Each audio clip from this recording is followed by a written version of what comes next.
Assalamualaikum warahmatullahi wabarakatuh. Bismillah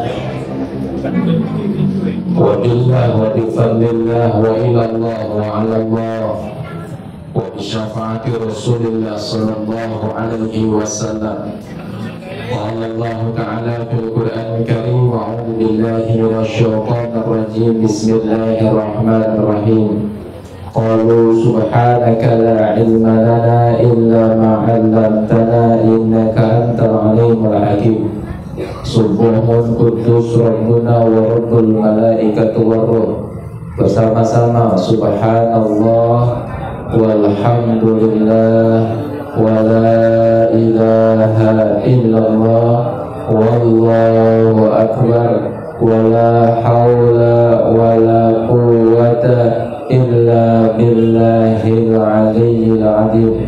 Doa bersama-sama. Allahumma antas salam wa minkas salam wa alaika ya'udus salam fahayyina rabbana bis salam wa adkhilna jannata daras salam tabarakta rabbana wa ta'alaita ya dzal jalali wal ikram. Amin ya Allah ya rabbal alamin. Mudah-mudahan Bapak Ibu yang hadir di majlis ini Allah jadikan hamba-hamba Allah yang diberikan nikmat iman dan nikmat hidayah. Amin. Menjadi wasilah kita bertemu Allah, ampuni dosa-dosa kita. Amin.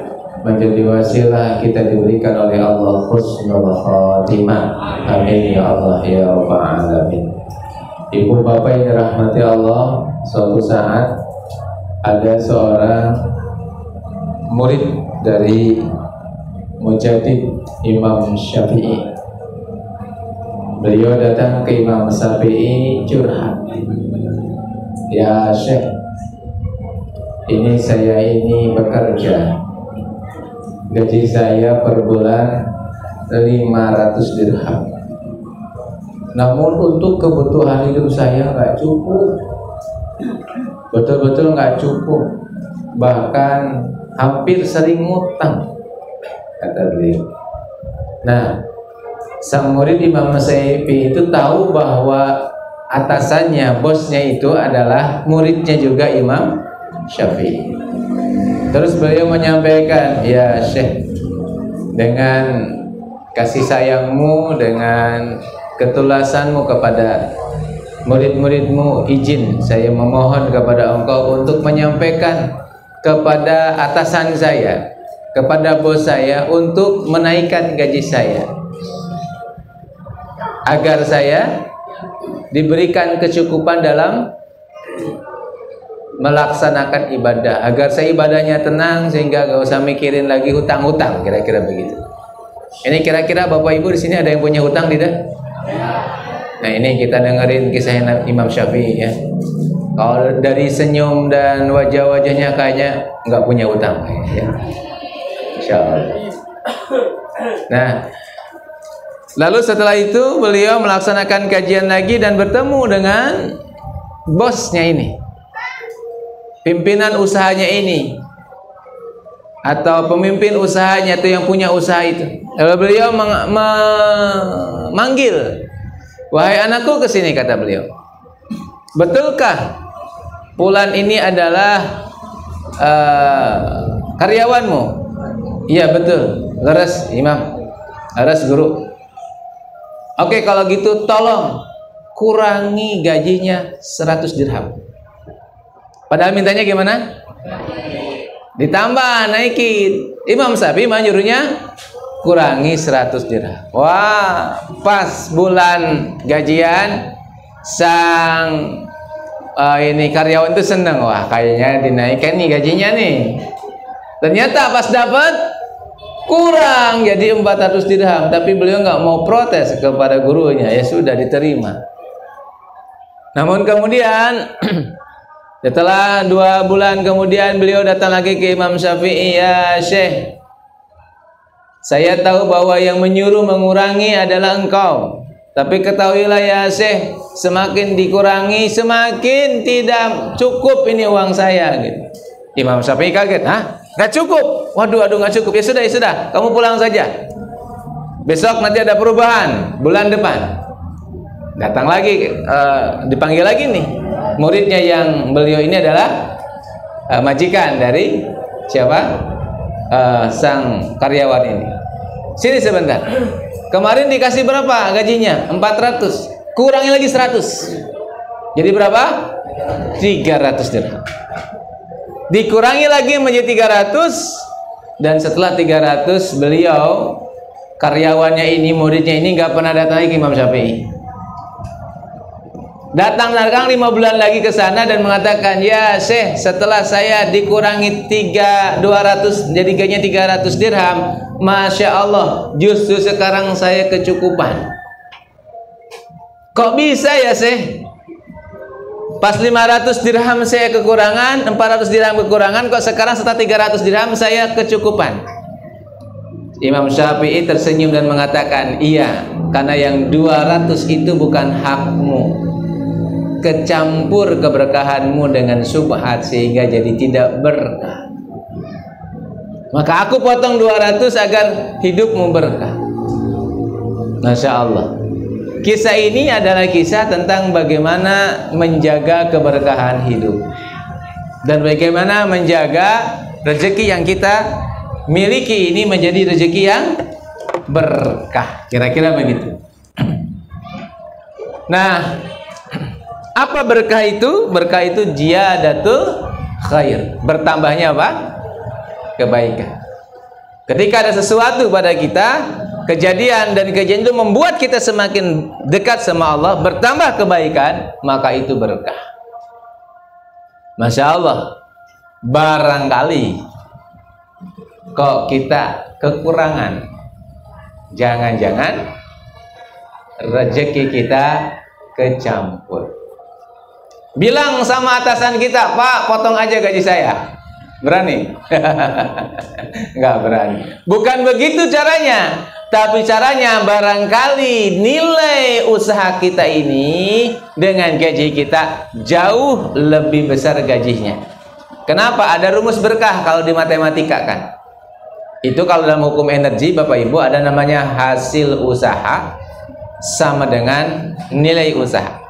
Jadi kalau nilai usaha kita 10 juta, hasil usaha kita pasti 10 juta. Misalkan nih, bapak-bapak, ibu-ibu kerja baik kerja secara sendiri maupun dengan orang lain. Sendiri misalkan dagang ya. Kalau dinilai ini nilainya 10 juta. Maka dalam hukum energi pasti dapatnya berapa? 10 juta. Sebentar Ustaz, saya kerja kalau dinilai 10 juta, kok dapatnya saya per bulannya 2 juta. Ya, 2 juta itu disebut hasil usaha tampak. Tapi panjenengan punya tabungan energi berapa? 8 juta. Yang 8 juta ini tidak akan hilang. 8 juta ini hanya akan berubah bentuk. Jadi apa berubah bentuknya? Jadi keberkahan, kesehatan, gak pernah sakit, ya. Kalau misalkan mau jajan nggak pernah jajan, kenapa dijajanin terus? Terus apalagi kulkas kita penuh luar biasa dengan es batu ya. Bisa dijual ya. Nah, jadi saat kita ini diberikan oleh Allah Subhanahu wa taala keberkahan, sesungguhnya keberkahan itu rumusnya adalah kalau usaha kita itu lebih besar dari yang kita dapatkan. Usahanya lebih besar dari apa? Yang kita dapatkan. Nilai usahanya lebih besar daripada yang kita dapatkan. Jadi di sanalah ada yang disebut dengan fadilah. Apa fadilah itu? Keutamaan. Saya merenung saat saya memimpin jamaah umroh dan mereka ingin mendapatkan fadilah. Kemultajam kan harus nempel. Lalu kemana? Ke Rukun Yamani maupun ke Hajar Aswad.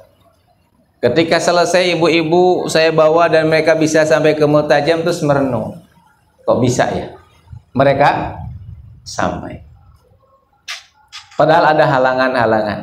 Akhirnya bertemu, oh ternyata kalau kita mengejar fadilah itu harus ngotot. Harus apa, Bu?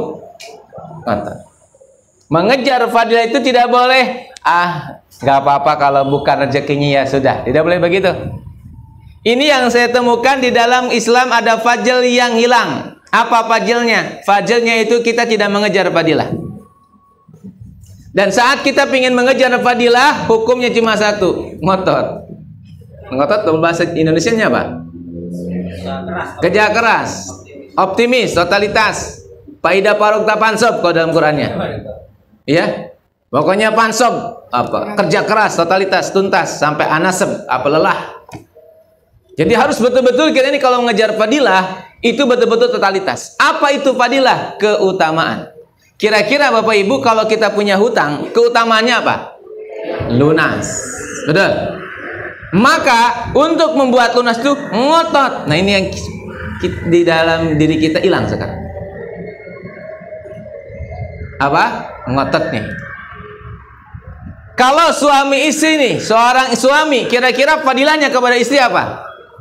Akhlak yang baik. Maka akhlak baik itu kita kejar sampai ngotot, sampai betul-betul kita betul-betul baik sama istri kita. Istri pada suami fadilahnya apa? Melayani sepenuh hati, dilaksana seorang suami itu raja. Maka walaupun ibu-ibu ini adalah orang koleris, orang koleris itu nggak mau melayani biasanya, pinginnya dilayani. Tapi karena saya mengejar fadilah, maka ditundukkan untuk sifatnya untuk mendapatkan ridho suami, untuk melayani suami. Itu namanya fadilah. Salat Bapak Ibu fadilahnya apa? Khusyuk. Maka kita kejar tuh bagaimana caranya agar salat kita khusyuk. Ta'lim apa fadilah ta'lim? Fadilah ta'lim itu adalah keberkahan, mendapatkan ilmu, mendapatkan hidayah Allah, mendapatkan nikmat dari Allah, maka kita kejar. Maka kalau usaha kerja fadilahnya apa? Totalitas. Panjenengan yang jualan cilok, totalitas. Puter-puter mana Pak? Keliling kampung, nggak ada yang beli, tidak apa-apa. Yang saya kejar bukan yang belinya, tapi fadilahnya. Siti Hajar bolak-balik 7 kali, yang dikejar oleh beliau apa?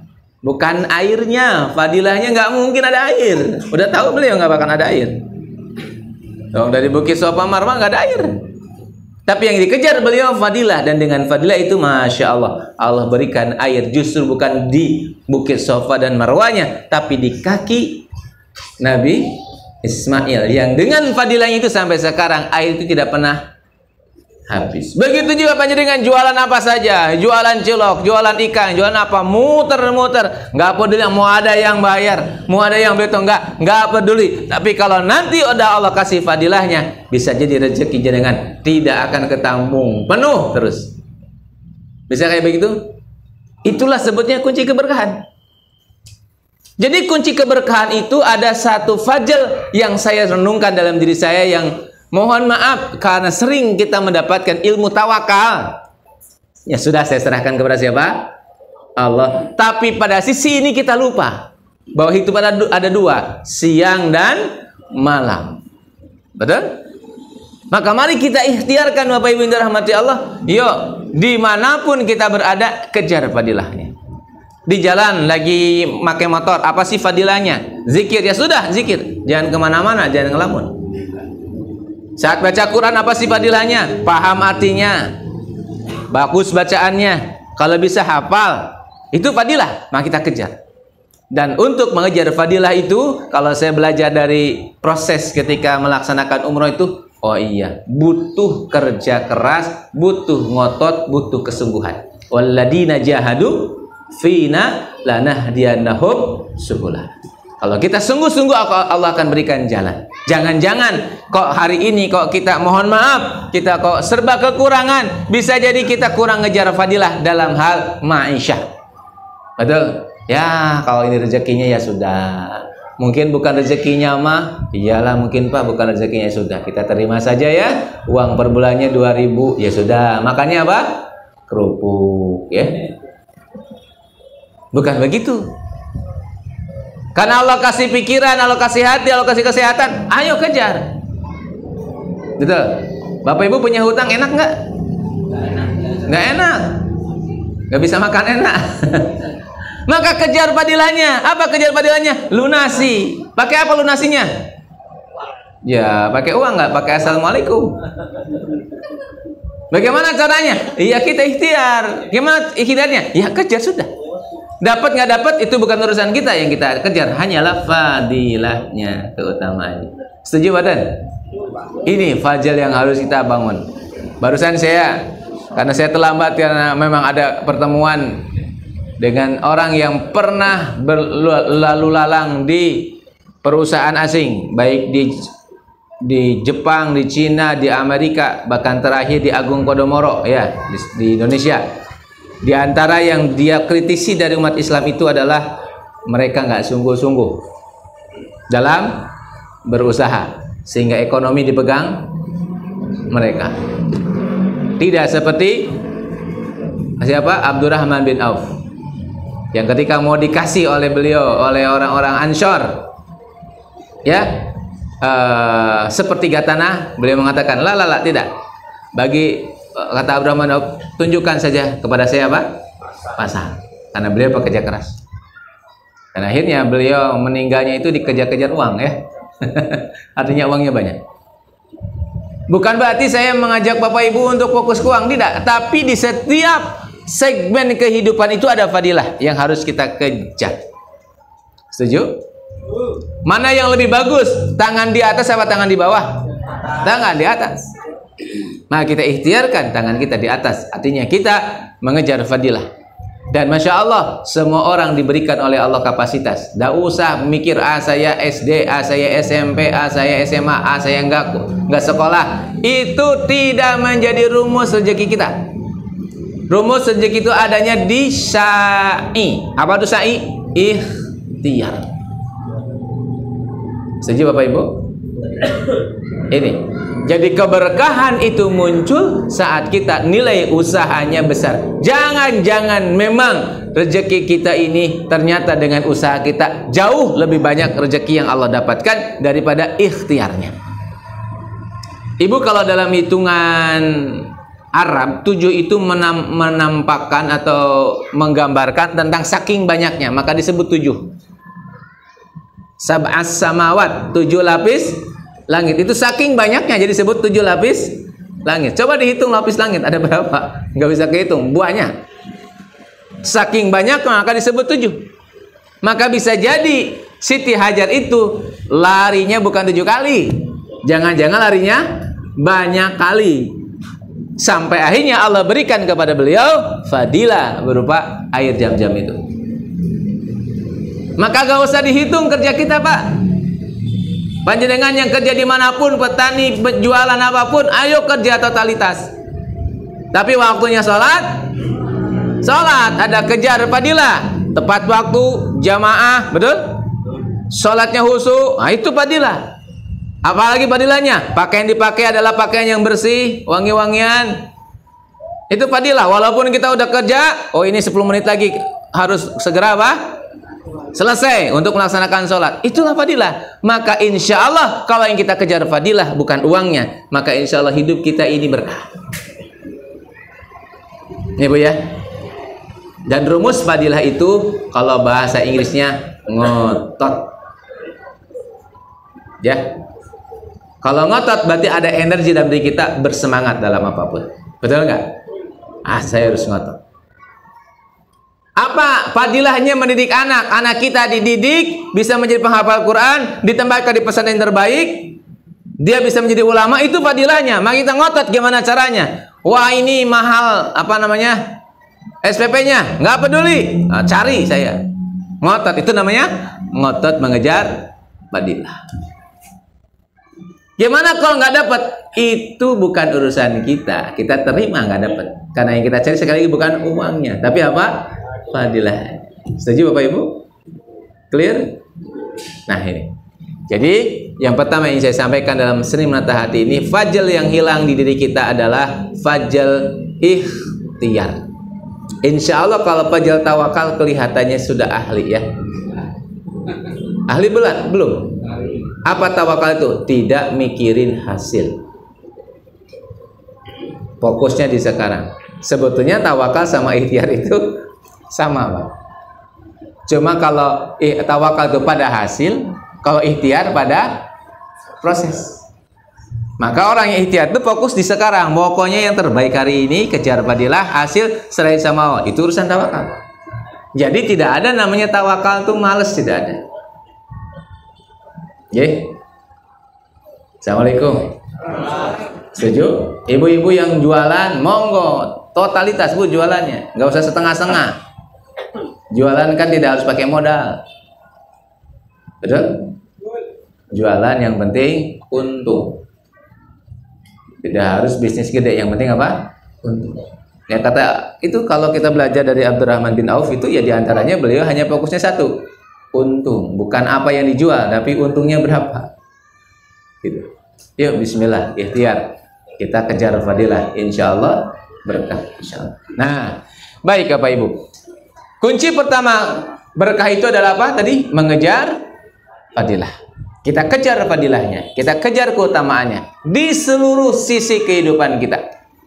Jadi kalau ibu lagi duduk, fadilahnya apa nih kalau duduk? Harus dikejar. Oh, duduk yang bagus ada tafakur. Tafakur aja. Tidak ada satupun dalam hidup kita kecuali semuanya dipenuhi fadilah. Oh, subhanallah. Ada apa? Min fadli rabbik. Ini adalah keutamaan dari siapa?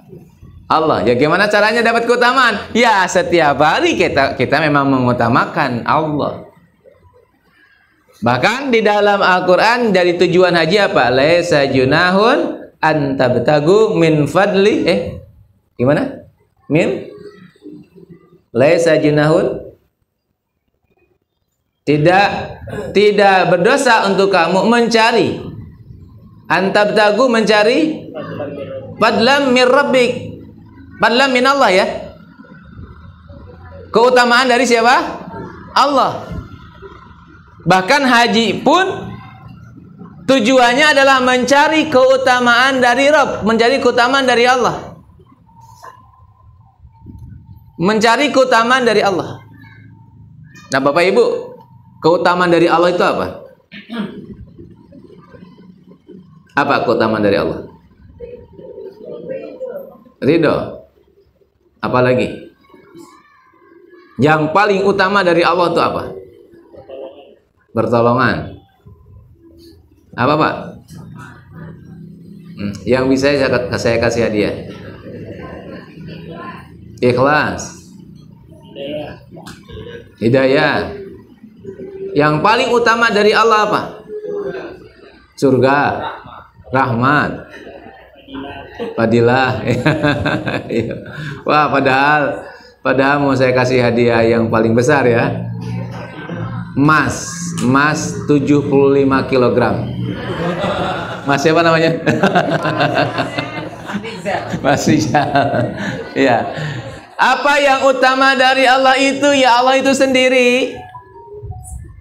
Betul nggak? Yang utama dari Allah siapa? Ya Allah itu sendiri. Berarti kalau kita mencari yang paling utama dari utama, ya Allah itu sendiri yang utama. Ini ada sebuah kisah pewayangan yang agak sedikit saya senangi. Apa? Kisah antara Pandawa dan Kurawa. Jadi Kurawa itu datang ke gurunya namanya Krishna. Apa? Dia mau perang sama Pandawa. Lalu Krishna itu minta kepada Kurawa minta kepada Krishna. Apa yang diminta? Senjata Krishna dan tentara Krishna. Habis semua dibawa oleh Kurawa. Datanglah Pandawa ke sana. Kata Krishna, wahai muridku, semua yang saya punya sudah diambil sama Kurawa. Terus Pandawa tersenyum, tidak apa-apa, memang saya nggak butuh itu. Saya nggak minta itu, saya hanya minta engkau. Bolehkah engkau saya minta? Oh boleh. Ya sudah, kalau begitu nanti pas perang, engkau di depan saya ya. Kira-kira berani nggak nembak? Ya nggak berani. Lah, senjata punya Krishna, tentaranya punya Krishna. Akhirnya Kurawa kalah. Kenapa? Salah minta. Jadi kalau begitu, kalau kita mau nyari uang, yang kita cari siapa? Yang punya uang. Allah. Maka yang kedua setelah kita, oh ya, saya mau nyari fadilah, kita kejar. Maka jangan salah, yang kita kejar bukan uangnya, yang kita kejar siapa? Yang punya uang. Fadlan minallah, yaitu keutamaan dari Allah itu sendiri siapa? Allah. Maka kita usaha itu, maka kita akan ketemu Allah. Kita berkeluarga, yang kita ketemu adalah Allah. Kita salat, yang ketemu ya Allah. Kita berikhtiar di masyarakat, yang ketemu ya Allah. Karena memang yang kita cari Allah. Maka ada sebuah hadis mengatakan, barang siapa dia sibuk dengan berzikir kepadaku sehingga dia lupa berdoa, maka dia akan mendapatkan keutamaan, kebaikan lebih daripada orang yang banyak doa. Iya, karena orang berzikir itu doanya cuma satu, ya Allah, cukup engkau saja. Yang saya minta siapa? Engkau saja ya Allah. Hasbiyallah, cukup itu. Itu keutamaan yang kedua, lebih puncak. Jadi kalau begitu, maka kita sudah tidak takut. Takutnya saya hubud dunia. Enggak, yang kita cari bukan dunia kok. Yang kita cari apa?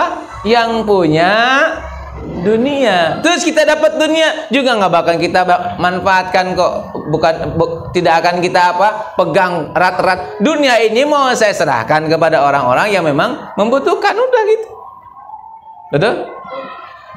Jadi yang kita cari yang kedua itu, ternyata yang kita cari adalah sang pemilik dunia, bukan dunianya. Boleh ibu, ya Allah berikan, ya Allah saya uang banyak 5 triliun, boleh, silahkan. Ya Allah saya minta air yang banyak, boleh, itu kan semuanya punya Allah, betul. Ya Allah minta, ya Allah hati suami dilembutkan, boleh, silahkan. Mungkin Allah akan lembutkan suami. Tapi kalau ada satu ibu, ya Allah dengan semua ujian yang engkau berikan, hamba hanya minta engkau saja. Ya udah, kalau engkau minta aku, ya sudah, aku akan datang. Kira-kira suami jadi lembut tidak? Bisa. Kira-kira Allah akan berikan rezeki pada kita? Iya, kan semua yang punya Allah.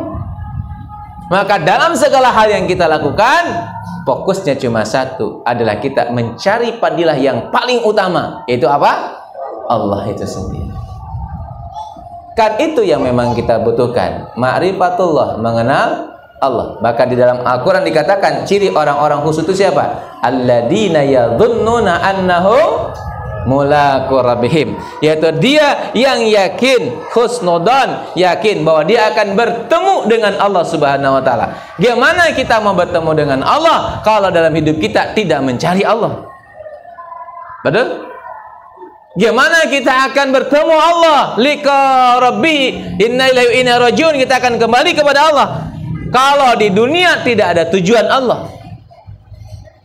Maka fadilah yang paling utama itu ya Allah itu sendiri. Semua yang kita lakukan, baik kita bekerja, baik apapun itu, tujuannya cuma satu, ketemu Allah, pulang ke Allah. Maka itulah sesungguhnya yang akan membuat kita berkah. Masih ada waktu, Pak? Masih. Baik, itu yang kedua. Bisa dipahami sampai sini? Insya Allah ya. Berapa menit lagi? 10 menit? 7 menit? 7 menit. Baik. Sekarang yang ketiga, Bapak Ibu, yang terakhir saja. Jadi dari 5, bagaimana kita membangun lapis-lapis keberkahan. Yang kelima, yang ketiga, setelah kita mencari sekarang, udah nih, kita cari fadilah, keutamaan suami apa? Oh, melayani. Keutamaan istri gimana? Bersikap baik pada istri. Terus kita cari keutamaan. Kerja utamanya apa? Ngotot. Untuk apa? Uang banyak. Lalu yang kedua, semuanya untuk siapa sih? Semua itu untuk mencari siapa? Allah Subhanahu wa taala. Buat apa uang banyak kalau nggak ketemu siapa? Allah. Berarti yang kita cari adalah Allah. Baik, yang ketiga sekarang Bapak Ibu, bagaimana membangun keberkahan itu? Masya Allah. Keberkahan itu Allah berikan kepada apa yang Allah sampaikan di dalam Al-Quran. Al-hasanah yudhibnas sayyi'ah. Jadi keberkahan itu akan muncul ketika kita selalu mencintai dan edik kita apa? Kecanduan berbuat baik. Jadi hidup kita itu cuma satu, senang berbuat baik. Saat yang kita lakukan senang berbuat baik, maka akan muncul kebaikan-kebaikan. Kenapa? Saat kita berbuat baik, Masya Allah, Allah berikan kepada kita bukan hanya coba lihat di dalam Al-Quran, yang akan datang kepada kita itu adalah para malaikatnya Allah Subhanahu wa taala. Wa basyiris sabirin alladzina idza asabatum musibatun qalu inna lillahi wa inna ilaihi rajiun ulaika alaihim shalawatum mir rabbihim wa rahmah wa ulaika humul. Jadi orang-orang yang bersabar itu akan mendapatkan sholawat, akan mendapatkan keberkahan dari Allah. Maka saat Allah saja memberikan sholawat, malaikat pun akan memberikan sholawat. Jadi orang-orang baik itu insya Allah dia akan ketemu dengan orang baik dan dia akan bertambah kebaikan. Sehingga kalau dikatakan ziyadatul khair itu adalah keberkahan, kenapa? Karena perilaku, kebiasaan, habit orang-orang yang berkah itu adalah dia yang selalu hidupnya dilingkupi oleh kebaikan. Minum jadi baik, kerja jadi baik, tidur jadi baik, ngobrol jadi baik, nongkrong jadi baik, nyuci jadi baik, nyuci apa piring jadi baik, semuanya baik. Itulah orang-orang insya Allah berkah. Mudah-mudahan ya Bapak Ibu ya. Ini 3 kunci. Jadi kalau kita evaluasi kok hidup kita serba kekurangan, jangan-jangan 3 ini nggak ada. Jangan-jangan 3 ini nggak ada. Hidup kita dinaungi oleh maksiat, hidup kita dinaungi oleh kebohongan. Ingat, Allah tidak suka orang yang berbohong. Nah, berarti kalau kita dilingkupi oleh kesusahan, evaluasi diri dan yuk kita mulai di 3 ini. Kerja keras ya, karena mencari apa? Fadilah. Yang kedua, tauhid yang kuat. Fadilah itu hanya untuk siapa? Allah. Dan yang ketiga, terus berbuat baik. Lakukan kebaikan, lakukan kebaikan, lakukan kebaikan. Semoga dengan begitu insya Allah pelan tapi pasti kehidupan kita diperbaiki oleh siapa? Allah. Kita nggak bisa memperbaiki hidup kita sendiri. Gaya kita, mohon maaf saya sedang memperbaiki nasib. Mohon maaf, nggak bisa. Mohon maaf saya lagi memperbaiki nasib. Nggak bisa. Yang memperbaiki nasib siapa? Allah. Kita hanya mempunyai wasilah apa? Ikhtiar, mencari fadilah, berbuat baik. Insya Allah kalau kita melakukan itu, Allah akan memperbaiki nasib kita, Allah akan memperbaiki hidup kita, Allah akan memperbaiki kesehatan kita. Karena terkadang kesehatan itu munculnya dari perasaan yang tidak nyaman. Mohon maaf, jantung itu kata para ulama itu bukan karena penyumbatan, tapi karena kita sering berbuat salah, akhirnya sering takut. Akhirnya degup jantungnya tidak harmonis. Akhirnya munculnya penyakit jantung. Mungkin ada yang disimpan kebohongan kita kepada istri, ada yang ya takut akhirnya. Nah, ketakutan itu yang memunculkan penyakit jantung. Nah, yang suka bohong sekarang boleh dikurangi, Pak. Hati-hati, ada serangan penyakit jantungnya betulan ya. Maka yuk kita perbaiki semua kehidupan kita dengan baik insya Allah. Demikian, izin mohon maaf singkat ya. Semoga Allah ridho, Allah mudahkan, dan semoga pertemuan ini diberkahi Allah Subhanahu wa taala. Amin. Semoga wasilah kita ada di sini, Allah ridho pada kita semuanya, dan mari kita sama-sama ikhtiarkan yang kita kejar apa? Fadilah. Ada 2 ya, fadilahnya kerja keras ngotot, yang kedua fadilahnya siapa? Allah itu sendiri. Wassalamualaikum warahmatullahi wabarakatuh.